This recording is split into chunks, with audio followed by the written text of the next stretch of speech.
Bonjour à tous, bonjour aux internautes très nombreux. Et donc moi je vais vous confier bien, le regard d'un médecin spécialisé en nutrition, à la fois chez l'adulte et chez l'enfant face à ce problème de précarité. Merci d'emblée aussi au Front français d'action pour la santé, d'alimentation et de la santé de m'avoir invité, et à Jean-Pierre Courbeau de m'avoir précipité dans cette nouvelle aventure. Voilà, on en a donc très rapidement parlé de précarité, c'est finalement pas si simple que ça. Ça serait très pratique, à vrai dire, de fixer un niveau de revenu. On a vu 40%, 50%, pourquoi pas 60%, et se dire ceux qui sont en dessous sont concernés par la précarité et ceux qui sont au-dessus ne le sont pas. En fait, c'est beaucoup plus complexe que ça. On l'a entendu tout à l'heure.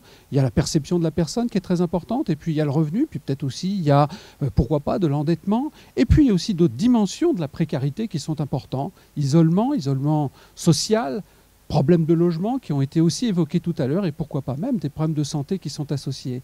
Pas si facile que ça. Les mesures que l'on a, 60% du revenu moyen, ou médian plutôt, sont autour de 1 000 euros, 700 et quelques euros, je pense, pour les 50%. Un point qui concerne particulièrement l'aspect, je dirais, médical et nutritionnel, qui n'est certainement pas une nouveauté pour vous, c'est que précarité, c'est un facteur de risque majeur de malnutrition. Et la première cause de malnutrition, c'est l'obésité. Vous voyez ici des chiffres qui sont un petit peu anciens. Il s'agit de l'étude OBEPI qui date de 2012. Vous avez en abscisse les niveaux de revenus et puis le pourcentage de personnes qui sont concernées par l'obésité. On entend un indice de masse corporelle supérieur à 30 kg par mètre carré. Globalement, dans la population, c'est autour de 15%, c'est le trait rouge. Et vous voyez bien entendu que ceux qui ont le revenu le plus faible sont bien sûr beaucoup plus exposés. Vous avez bien sûr l'effet inverse. Plus on augmente en termes de revenus, moins on est concerné.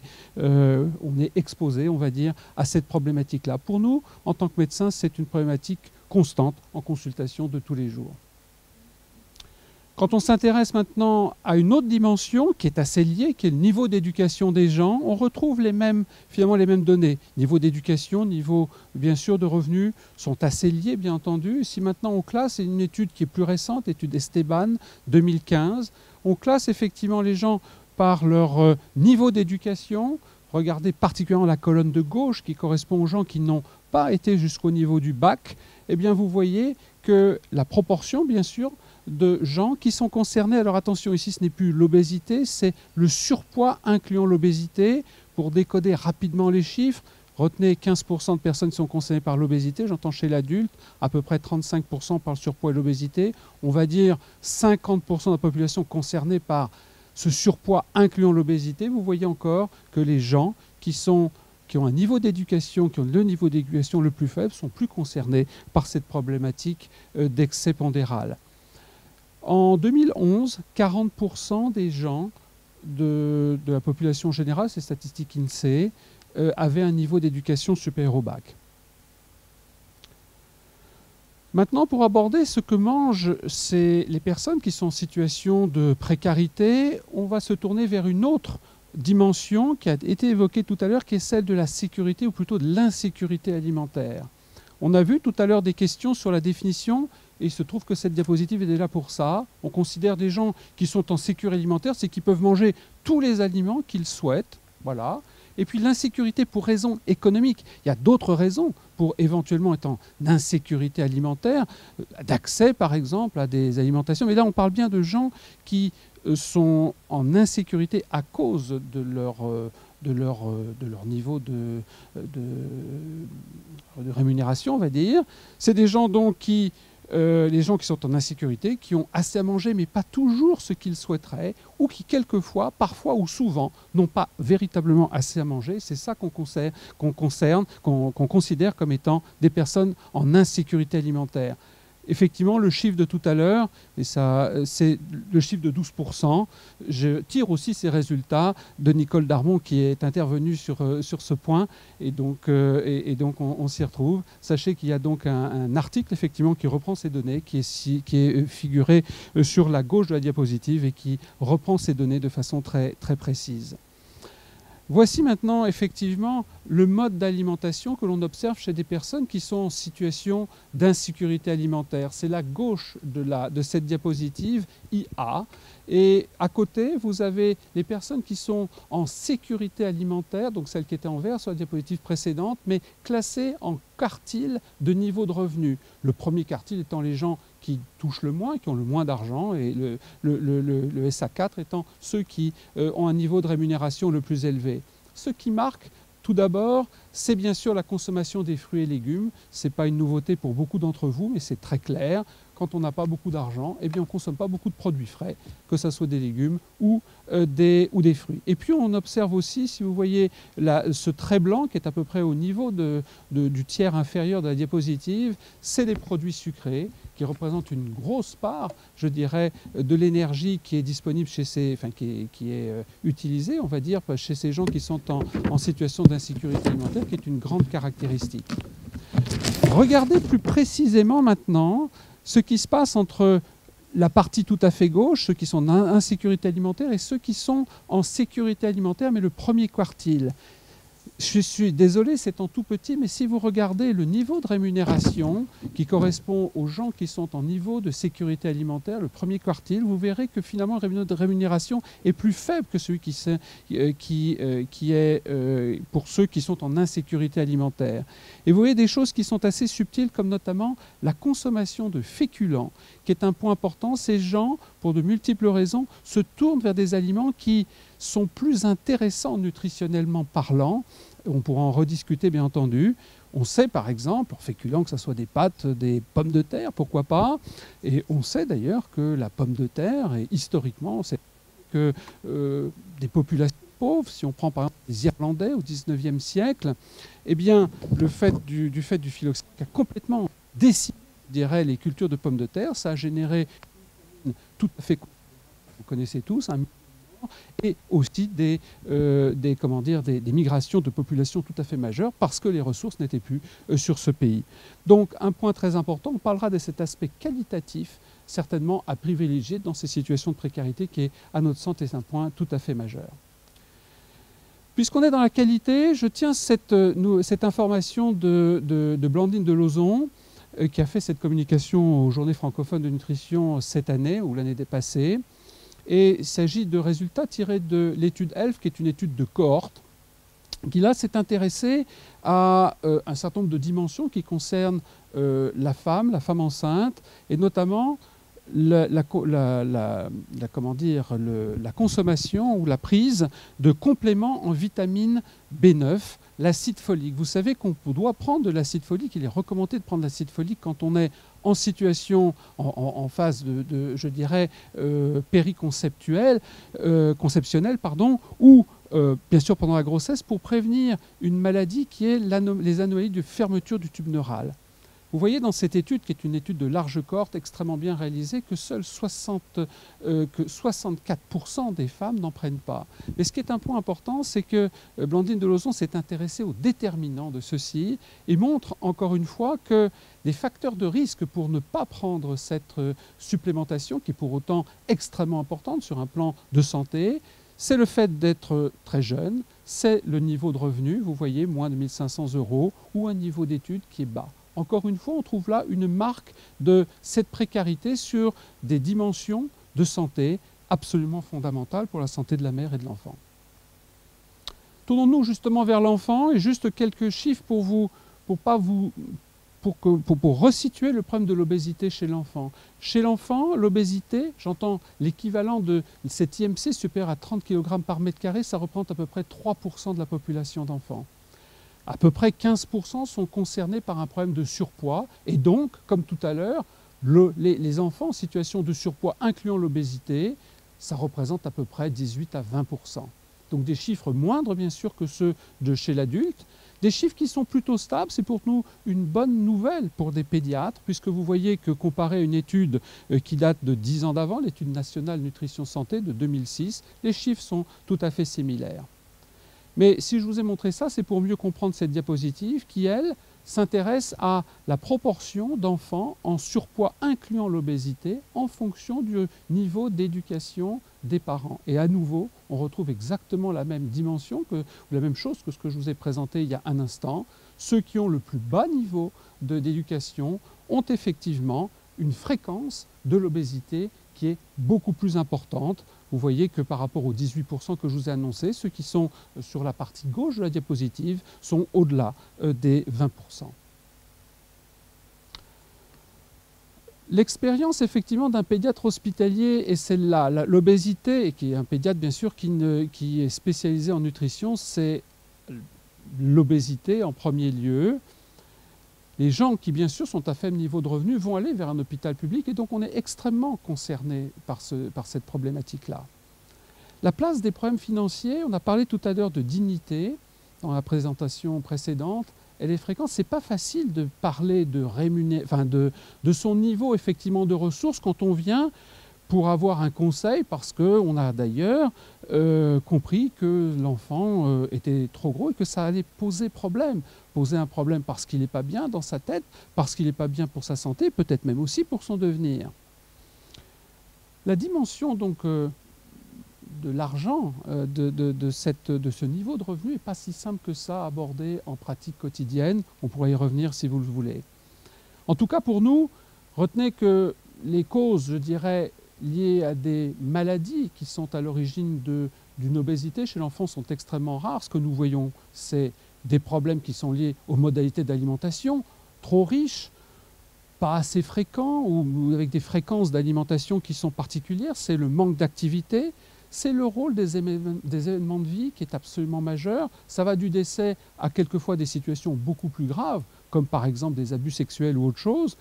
La dimension familiale, il ne faut pas oublier qu'un enfant, quand on doit avoir une action, on ne peut pas l'extraire de l'environnement dans lequel il est. Aussi, on ne peut pas lui donner à lui des recommandations si ce n'est pas suivi de façon beaucoup plus large par l'ensemble de la famille. Et puis bien sûr des dimensions qui sont majeures. Vous voyez le nuage gris à droite de cette diapositive avec les dimensions d'isolement et de dévalorisation qui sont absolument majeures.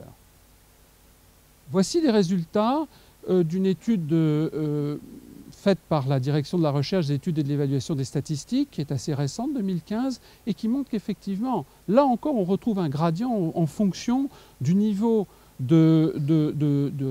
socio-économique, on va dire, des parents. Plus, bien sûr, ce niveau est faible, plus les enfants ont une télévision dans la chambre, plus ils regardent la télévision, que ce soit les jours de la semaine ou le week-end, c'est-à-dire quand il n'y a pas l'école. Ils prennent moins souvent un petit déjeuner, ils font moins de sport et ils consomment beaucoup plus de boissons sucrées. Donc on retrouve encore une fois des dimensions dont on a parlé tout à l'heure et qui sont des points absolument majeurs pour nous quand nous devons gérer ça dans le champ bien sûr du soin qu'on a donné. L'un des points majeurs qui a été aussi soulevé tout à l'heure et qui figure sur cette diapositive et qui pour nous est un véritable enjeu, c'est comment communiquer. Communiquer en termes de prévention, mais aussi vis-à-vis de patients qui viennent vous voir. On ne communique pas de la même façon quand on habite dans une jolie maison, comme vous le voyez à droite, et quand effectivement on est dans un environnement beaucoup plus précaire. Les outils que nous utilisons, les référentiels, ne sont pas les mêmes. Et ça, ce sont des véritables enjeux. Et très franchement, en tant que professionnel de soins avec mes collègues, médecins, diététiciennes, etc., quand notamment on construit ce qui est notre outil quotidien, c'est-à-dire l'éducation thérapeutique, on sent qu'on est un petit peu coincé et maintenant on commence à dresser effectivement des ateliers de comment manger équilibré à petit prix, mais je ne suis pas si certain que effectivement nous utilisions les bons éléments de communication pour que ça ait un sens vis-à-vis des patients que nous avons face à nous. Tout à l'heure, on a parlé par exemple de dimension culturelle. C'est un point extrêmement important, sur lequel aussi on pourra revenir si vous le souhaitez, mais qui est à mon avis au centre de ce problème. Tenir compte des ressources, tenir compte des cultures, tenir compte je dirais de l'environnement culturel autour de cette famille. Le rôle des services sociaux est certainement aussi un point majeur dans cette problématique. Pour un pédiatre, il faut comprendre aussi que ce problème de l'alimentation ne se limite pas qu'à l'enfant que l'on voit face à nous. On sait que la vie fœtale, même la vie avant, enfin l'environnement nutritionnel, avant la conception et pendant les 2 premières années de la vie, va jouer un rôle majeur comme déterminant de l'état de santé à l'âge adulte. On sait que, par exemple, des gens qui ont été exposés à des famines, et là je me réfère encore une fois à de l'histoire, c'est-à-dire pendant la dernière guerre, notamment les Hollandais ont extrêmement bien documenté cette dimension-là. Ces gens qui ont été exposés à des privations importantes en termes d'énergie, de qualité d'aliments, vont développer un risque cardiovasculaire beaucoup plus important à l'âge adulte. Ça s'appelle la programmation et c'est particulièrement, bien sûr, interpellant quand on sait que 20% des enfants, selon des données que j'ai pu récupérer, vivent actuellement sous le seuil de pauvreté, ce qui correspond à peu près à 3 millions d'enfants actuellement. Alors tournons-nous justement maintenant vers des actions. Et je vais finir sur ces points-là. Tout d'abord, eh bien, un programme, ça je dois ces diapositives de mon collègue et ami, le professeur Dominique Turc, très impliqué dans ce domaine comme d'autres. Le programme Malin, justement, se tourne pour justement s'occuper de ces petits-enfants, on va dire de 0 à 3 ans, de façon à leur donner accès à une alimentation équilibrée et de qualité, parce qu'effectivement, derrière, il y a toute cette problématique de programmer un état de santé des générations à venir. C'est un dispositif qui mêle des aides, mais aussi une partie éducative, ce qui est un point très important. C'est un phénomène c'est une initiative qui est relativement limitée. Vous voyez, Seine-Saint-Denis, Loire-Atlantique, etc., d'autres endroits, mais qui, en tout cas, pour des résultats qui m'a communiqués, qui sont des résultats préliminaires, sont effectivement plutôt positifs, parce qu'effectivement, sur un certain nombre d'items qui sont clés, l'accès à des aliments mieux adaptés, je dirais, à l'âge de l'enfant, que ce soit un lait de croissance, des besoins, des produits qui sont adaptés à cet âge-là, ou le fait d'ailleurs de faire de préparer soi-même l'alimentation pour son enfant, eh bien, il y a des gains significatifs. Il y a plus d'ajout de matières grasses. Attention, il faut savoir qu'actuellement, ce problème des matières grasses est un problème critique chez l'enfant. On ne mange pas, on a tellement diabolisé, je dirais, le gras, qu'actuellement, l'un des enjeux pour un pédiatre, c'est de donner effectivement suffisamment de gras à l'enfant. Et effectivement, c'est ce qui se passe avec ce programme éducatif qui replace, je dirais, ces corps gras au bon niveau et moins de consommation de boissons sucrées. L'autre exemple concerne l'adulte, et merci encore à Nicole Darmon qui m'a aussi beaucoup aidé à préparer cet exposé.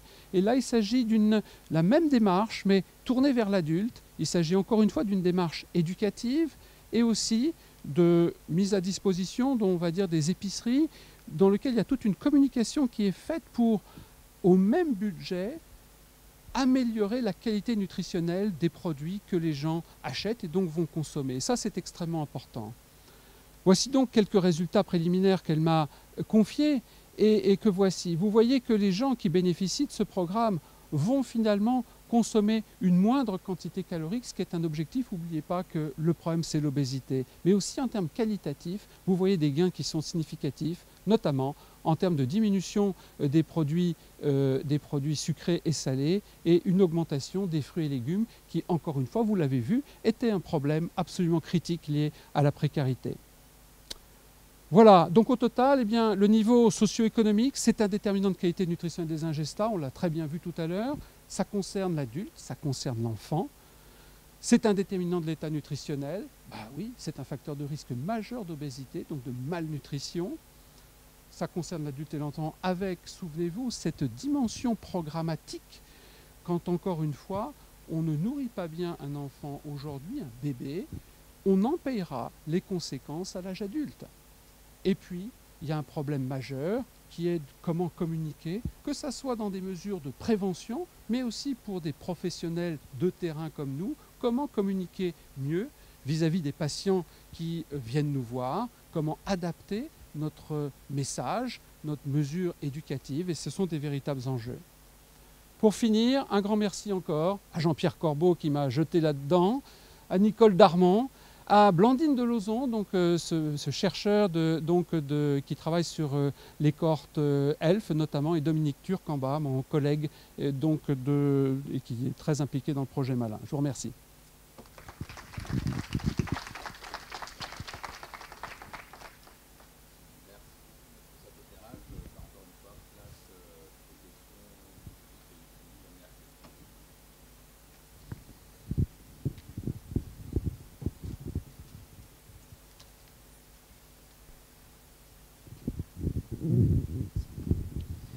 Bonjour, je suis Cyrielle Denartic, je travaille pour le réseau Action Climat sur les politiques alimentaires et on suit en particulier le programme national Nutrition Santé, entre autres, mais aussi les politiques concernant les cantines scolaires. Il y a beaucoup de choses qui bougent en ce moment, donc on essaye de suivre ça d'assez près. Et justement, merci pour votre intervention qui est pour moi très intéressante, en particulier en tant que témoignage d'un professionnel qui reçoit des familles. Et donc j'ai une question très précise. Vous parliez de votre rôle de sensibilisation auprès des populations et du rôle des acteurs sociaux. J'ai bien entendu ça.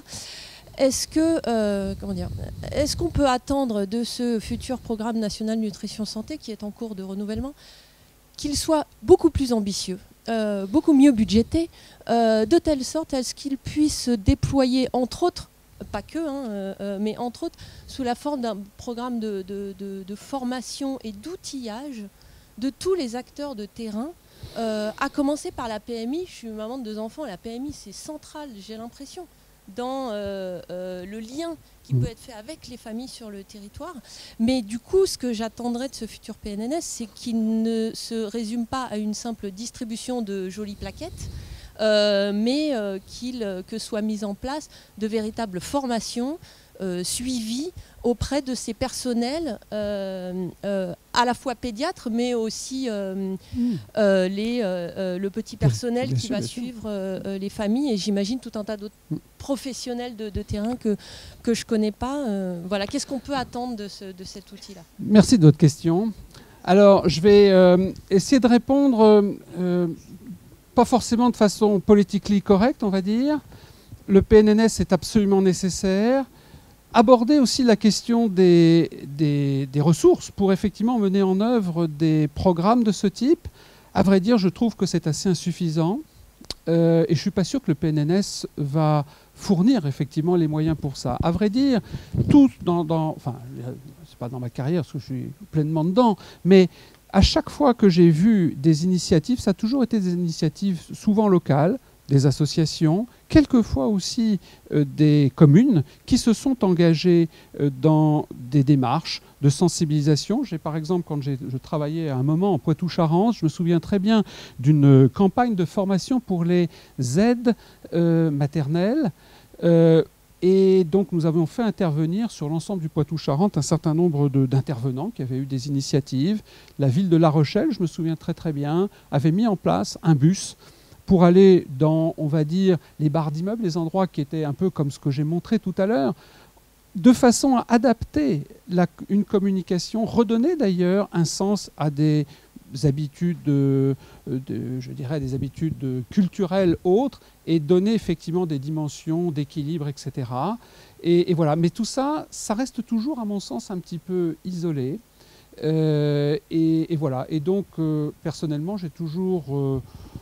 voilà, tendance à me tourner vers les initiatives et à beaucoup, bien sûr, accompagner quand on le peut d'initiatives locales parce que c'est là que ça bouge. Et je pense que dans un certain nombre ici de personnes qui sont présentes, eh bien, c'est des associations, ceux qui ont trouvé localement des ressources, des gens qui étaient aussi pleinement impliqués. On ne peut pas leur demander de vouloir couvrir tous les problèmes du monde et de la France entière. Néanmoins, dans leur ville, dans leur cité, dans leur truc, village, etc., ils ont fait quelque chose. C'est la seule réponse de terrain que je peux vous donner. Voilà.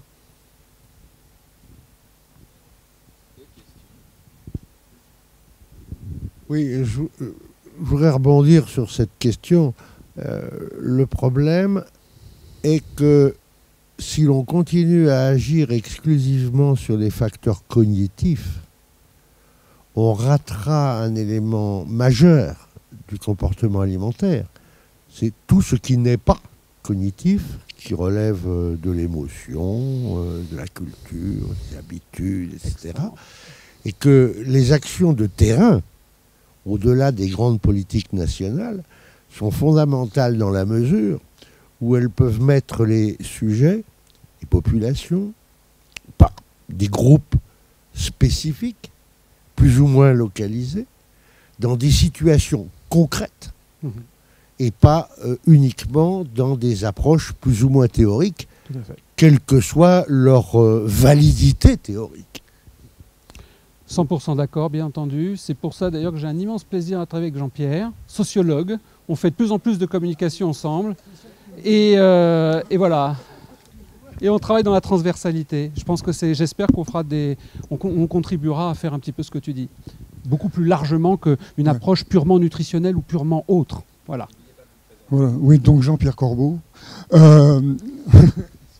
Donc simplement, bon, merci pour l'exposé. Bon, une partie de ce que je voulais dire a été très bien dite par Guy Grand. Donc, non, mais c'est très bien. Simplement, non, il y avait une autre chose que je voulais souligner. Enfin, d'abord, dire que c'est le début, ça a été dit tout à l'heure, c'est le début de 3 conférences. Et qu'on est déjà pratiquement, on voit bien la dynamique, puisque notre projet dans le groupe sur la précarité, c'était quand même d'arriver à ce que, par rapport à ces projets qui ont été subventionnés, on est justement dans, je dirais, non pas une vérité, entre guillemets, de type cognitif ou autre, qui tomberait, et des logiques qui tomberaient de façon quasi magique sur des populations extrêmement différenciées et plurielles, bon, mais que justement, par une sorte de travail d'écoute, d'accompagnement, avec bien sûr des matrices que tu as et des enjeux qui sont là, qu'on puisse justement accompagner. Donc ça viendra par la suite, donc on ne va pas trop en parler ce matin. Simplement, ce que je voulais, c'était une question et une remarque à faire à partir de ton exposé, c'est que je pense qu'on a vu là très clairement, et qu'il faudra y faire attention après, qu'on ne peut pas totalement superposer la notion de pauvreté et la notion de précarité. Et que là, il faut se débarrasser, parce que là, on va tomber dans la stigmatisation. Forcément, si on fait pauvreté et aide alimentaire, etc., on connaît le système et on connaît ses échecs et ses succès, mais ses échecs aussi. Bon. Et que donc, ce qui paraît très important, c'est de dire que la précarité, c'est ce que tu as montré. Il y a des logiques culturelles, il y a des systèmes, il y a des personnes, c'est pas forcément réductible à un niveau de revenu, parce qu'il y a des contextes, et ça peut toucher, et je crois que c'était important de le souligner dans ton exposé, je trouve que c'était très bien, de montrer le début de l'épigénétique, c'est-à-dire que quand en réalité, on n'est pas dans l'immédiateté visible, on est aussi dans des choses qui sont immédiates mais qui sont invisibles et qui se mettent en place, et que si on veut faire des politiques de prévention, il faut aller beaucoup plus loin en amont, et tu as eu raison de parler des 1000 jours. Voilà, c'est tout ce que je voulais dire. Merci, rien à dire.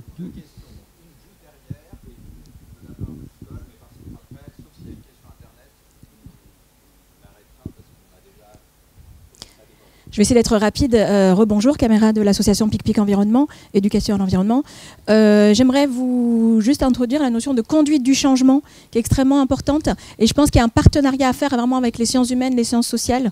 Je prends l'exemple de la fac de Nanterre, où il y a un très bon labo qui travaille.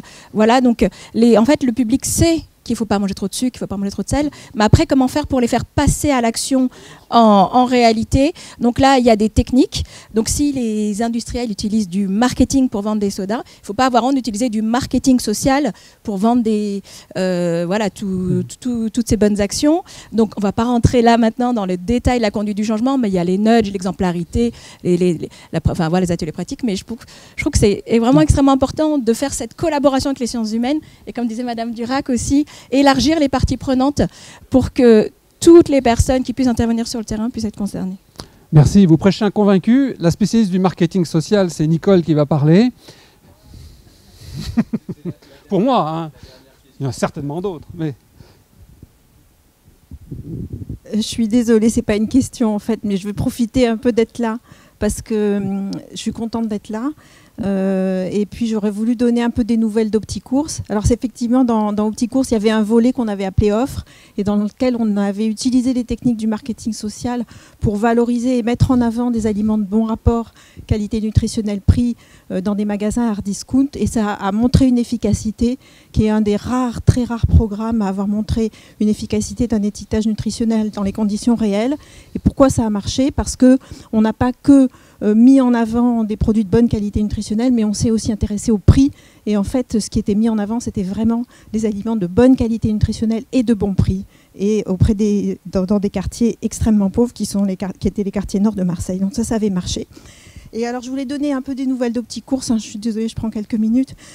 Donc, OptiCourse, les résultats que tu as montrés, Régis, ils ne sont pas préliminaires. En fait, ça y est, c'est publié en anglais, c'est publié en français dans les cahiers de nutrition et diététique pour que tout le monde puisse s'en emparer. Et il y avait aussi un volet qualitatif, en plus du volet quantitatif que tu as montré, qui était très intéressant, parce que nous aussi, on a compris qu'il fallait travailler avec les sciences humaines et sociales depuis un moment. Et dans ce volet qualitatif, les gens ont réellement exprimé, donc quand on est allé les revoir après les ateliers OptiCourse, ils ont exprimé des changements sur leur mode d'approvisionnement, le type d'aliments achetés, la façon de cuisiner, et puis aussi un truc très important, c'est prendre du recul sur ces approvisionnements. Cette réflexivité ressort beaucoup. Tu as dit aussi que c'était difficile à l'hôpital, et je suis tout à fait d'accord. En fait, OptiCourse a failli ne jamais exister, parce que la première année dans l'étude pilote, la première étude pilote d'OptiCourse, on l'avait fait à l'hôpital. On s'est heurté à tellement de difficultés. Les professionnels qui n'ont pas le temps, les patients qui n'ont pas envie de revenir pour autre chose que le soin à l'hôpital. L'hôpital, c'est le soin pour eux. Donc, ils ne vont pas y aller pour autre chose. Donc, il faut vraiment intervenir dans la cité. Et je pense qu'un des succès d'OptiCourse, parce qu'aujourd'hui, on a quand même 150 professionnels qui sont formés dans toutes les régions, dans différentes régions de France. Bon, bien sûr, beaucoup plus en PACA, parce que c'est né en PACA, mais il y en a dans plusieurs régions maintenant. Je pense que tu as parlé du fait que c'est difficile de parler d'alimentation, de budget et d'argent, voilà. Et pourtant, on voit que quand on rentre, justement, peut-être en oubliant l'équilibre alimentaire et nutritionnel dans un premier temps, et on rentre que sur l'argent et les dépenses et les approvisionnements et faire ses courses. Et bien là, ça fonctionne, parce que faire ses courses, c'est une préoccupation de la vie quotidienne. Tout le monde est compétent pour le faire. Tout le monde a quelque chose à partager, des trucs et astuces à échanger. Et donc là, on peut commencer à faire quelque chose ensemble. Et d'ailleurs, OptiCourse, tous les outils d'animation pédagogique ont été co-construits avec une première centaine de participants. Et donc, ils sont vraiment adaptés aux questions que les gens se posent. Voilà, donc c'était pas une question, j'ai un peu pris abusivement la parole, je suis désolée, Mathieu, pour vous donner quelques nouvelles. Juste deux commentaires sur ce que tu as dit. Tout d'abord, non mais ça sera très rapide. Tout d'abord, si j'ai peut-être parlé effectivement de données préliminaires, c'était peut-être pour t'entendre effectivement les présenter. Donc voilà, là-dessus, impeccable. Le deuxième point, encore une fois, quand les gens viennent nous voir, c'est dans un cadre de soins. Et c'est pour ça que c'est si compliqué. Et personnellement, et c'est pour ça que je suis si heureux de travailler avec des sociologues, avec des historiens, etc., c'est que particulièrement pour l'alimentation, qui n'est pas que des calories, qui a un sens, qui a une symbolique dans notre vie quotidienne, c'est encore, à mon sens, l'une des richesses de notre métier et aussi de la relation avec le patient, mais qui n'est pas entendue par tout le monde, on est bien d'accord. C'est un vrai enjeu.